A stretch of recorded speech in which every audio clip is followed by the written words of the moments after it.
பிள்ளைகளே, வினா 2 பாருங்கள். பிரித்தெழுதுக. பிரித்தெழுதுக.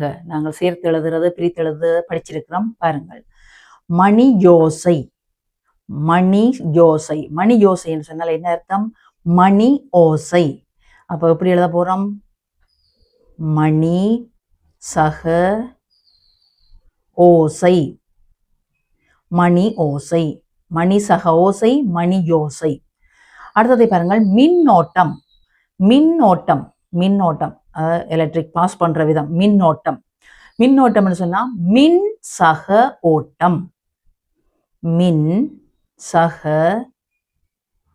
ஓட்டம்.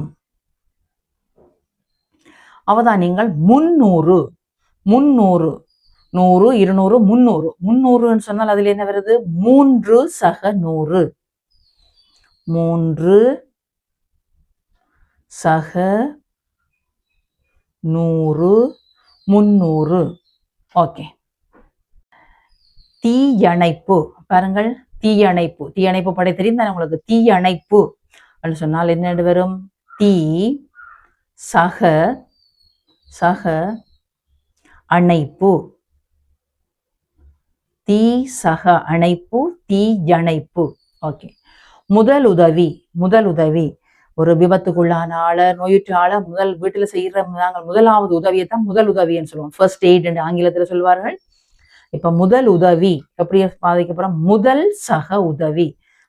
முதலாக செய்யப்படும் உதவி தான் முதல் உதவி.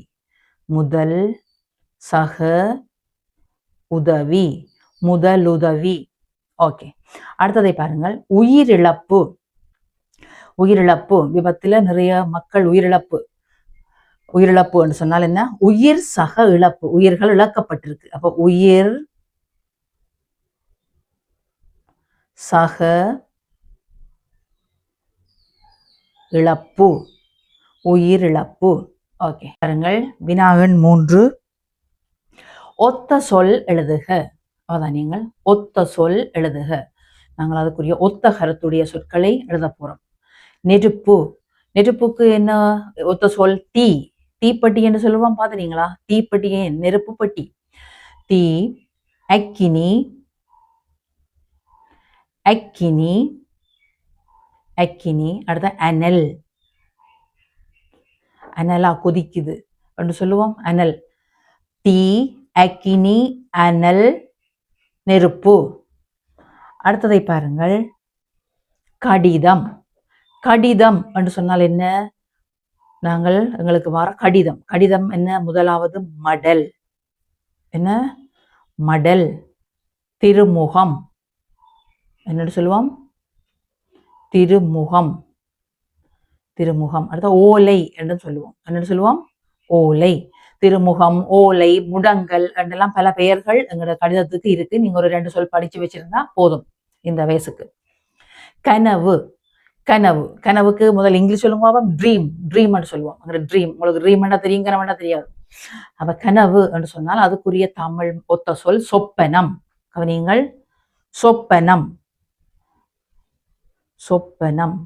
உங்களுக்கு தெரியும் ஒரு பாட்டே இருக்கு. சொப்பன சுந்தரி நான் தானேன்னு சொல்லி ஒரு பாட்டு இருக்குல்ல. அப்ப சொப்பன சுந்தரின்னு சொல்லி இந்த பாட்டு வசனத்திலேயே நீங்கள் ஒரு ஒத்த சொல் படிச்சு வச்சிருக்க வேணும். கனவு, கன்னி, நான் தானே என்று சொல்றான். ஓகே. அடுத்ததை பாருங்கள். இரவு. பாருங்கள். இரவு. இரவு என்று சொன்னால் என்ன? இராத்திரி. முதலாவது என்ன சொல்லுவோம்? இராத்திரி.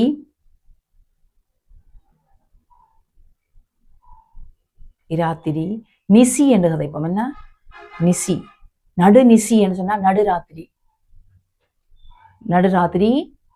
கங்குல். அடுத்தது என்ன சொல்லுவோம்? கங்குல். பாருங்களிடம் பத்தாது இங்க எழுதுறேன். கங்குல். இராத்திரி, நிசி, கங்குல். என்ன நிசியில வந்து நிற்கிறீர்கள் என்று சொல்லுவோம். நிசியில உலாவுற பிராணிகள் தெரியும் தானே உங்களுக்கு? வௌவால் நிசியில உலாவுறது. என்ன? இராத்திரியில உலாவுறது. அவதானிச்சு வச்சுக்கணும். அடுத்தது அறிவு. அறிவுன்னு சொன்னால் என்ன? நல்ல அறிவு தெளிவுன்னு சொன்னால் அதில் ஒத்த சொல் ஞானம். ஞானம். தேர்ந்த தெளியும் ஞானம். அறிவுன்னு சொன்னால் என்ன? அந்த பகுத்தறிவுன்னு சொன்னா என்ன? எங்களுக்கு நல்லது எது, கெட்டது எது, தீயது எது, நன்மை எது என்று சொல்லி பகுத்தறிகிற ஞானம் தான் இந்த அறிவு. ஓகே.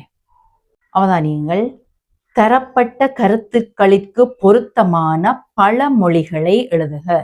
தரப்பட்ட கருத்துக்களுக்கு பொருத்தமான பழமொழிகளை எழுதுக. இப்ப நாங்க படிச்சு கொண்டிருக்கிறோம், பழமொழி தான் இப்ப கடைசியா படிச்சு கொண்டிருக்கிறோம். இன்னும் மிகுதி பழமொழி இன்னும் தர வேண்டி இருக்கு. இதுல பாருங்கள், உங்களுக்கு தருகிறேன். வாலிப துணிவு. அந்த இளமை பருவத்தில வார ஒரு துணிச்சல் ஒன்று இருக்கு தானே, எவருக்கும் அஞ்ச மாட்டீங்களா, அஞ்சா நெஞ்சம். அப்படியான தன்மை எது, அதுக்கு பொருத்தமான பழமொழி எது சொல்லுங்க. இளம் கன்று பயம் அறியாது. பாருங்கள், இளங்கன்று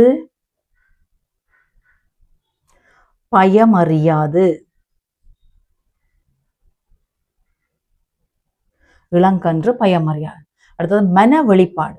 மனத்தின் வெளிப்பாடு. பாருங்கள், இப்ப நீங்கள் ஒரு முகம் ஒரு மாட்டமா இருந்தா உடனே அம்மாவோ உறவுகளோ கேக்குங்கள், என்ன முகம் சரியில்லை, முகம் நல்லா இல்லை, என்ன பிரச்சனை, ஏன் அழுத நீங்களோ, என்ன விஷயம் விசாரிக்கிறத பார்த்துனீங்களா? எங்கட அகத்தின் அழக உங்க முகம் காட்டிடும், முகம் சுட்டி காட்டிடும் அகத்தின் வெளிப்பாட்டை. அப்ப அதற்கு பொருத்தமான பழமொழி, அகத்தின் அழகு முகத்தில் தெரியும். அகத்தின் அழகு முகத்தில் தெரியும்.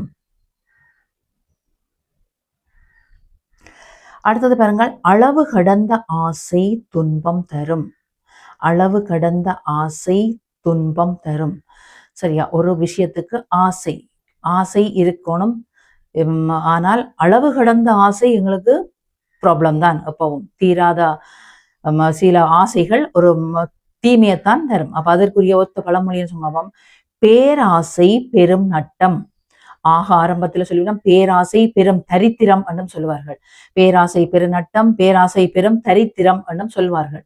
அப்ப அளவு கடந்த ஆசை எங்களுக்கு துன்பத்தை தான் கொடுக்கும். அப்ப பேர் ஆசை, என்ன ஆசை? பேராசை. பேராசை பெருநட்டம். பெருநட்டம். பேராசை பெருநட்டம். ஓகே. விடாமுயற்சி பலன் தரும். கவனியுங்கள், விடாமுயற்சி பலன் தரும். விடாமுயற்சி. இப்ப நாங்கள் எதுவுமே வின் பண்ணலாம், என்ன எதையும் வின் பண்ணலாம். முயற்சியுடையோர் தான் எப்பவுமே வின் பண்ணுவார்கள். முயற்சியுடையோர் இகழ்ச்சி அடையாறுன்னு சொல்லியும் ஒரு பழமொழி இருக்கு. இப்ப நாங்கள் இதுக்கு அர்த்தத்தை என்ன கதைக்க போறோம்? விடாமுயற்சி பலன் தரும் என்று சொன்னால், அடிக்கு மேல் அடி அடித்தால் அம்மியும் நகரும். பாருங்கள், அம்மி நகரக்கூடிய பொருளோ இல்லை, அசர மாட்டுது. ஆனா எங்கட அடிக்கு மேல் அடி அடிச்சு அம்மியை கூட நாங்க நகர்த்த முடியும் என்று சொன்னாதான் அதில் அர்த்தம். அப்ப பாருங்கள், அடிக்கு மேல் அடி அடித்தால், அடிக்கு மேல் அடி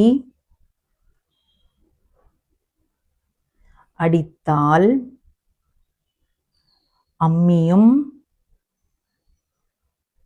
நகரும். ஓகே. அடுத்தது பாருங்கள், ஒற்றுமையே பலம். ஒற்றுமையே பலம். பாருங்கள், ஒரு சின்ன விஷயமா இருந்தாலும் நாங்கள் ஒற்றுமையா ஒன்றுபட்டு நின்றா இன்னொரு ஆக்களால எதுவுமே செய்ய முடியாது. சரியோ? அதைத்தான் சொல்லுவாங்க ஒற்றுமையே பலம்னு சொன்னால். அடம்பன் கொடியும் திரண்டால் மிடுக்குன்னு சொல்லுவோம். அடம்பன் கொடின்னு சொல்றது ஒரு சின்ன, பாருங்கள், யாரையாவது பெரிய ஆக்களுங்கிற அம்மாவையை கட்டுங்க அடம்பன் கொடி காட்ட சொல்லி, அது ஒரு குட்டி ஒரு நொய்த கொடி. என்ன கொடி? சும்மா பிடிச்சி இழுத்தா அறந்துடும். அப்படியான ஒரு நொய்த கொடி, அது எல்லா கொடிகளும் சேர்ந்து திரண்டிச்சுன்னு சொன்னா கடைசி வரைக்கும் அதை அசைக்க எங்களால முடியாது. அதை அறுத்தெடுக்கவோ அதை பிச்செடுக்கவோ எங்களால முடியாது. அப்ப பாருங்கள், அடம்பன் கொடியும் திரண்டால் மிடுக்குண்டா என்ன? ஒற்றுமையே பலம். பாருங்கள், அடம்பன் கொடியும்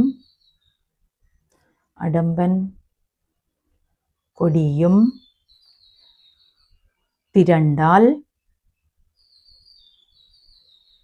மிடுக்கு. ஓகே.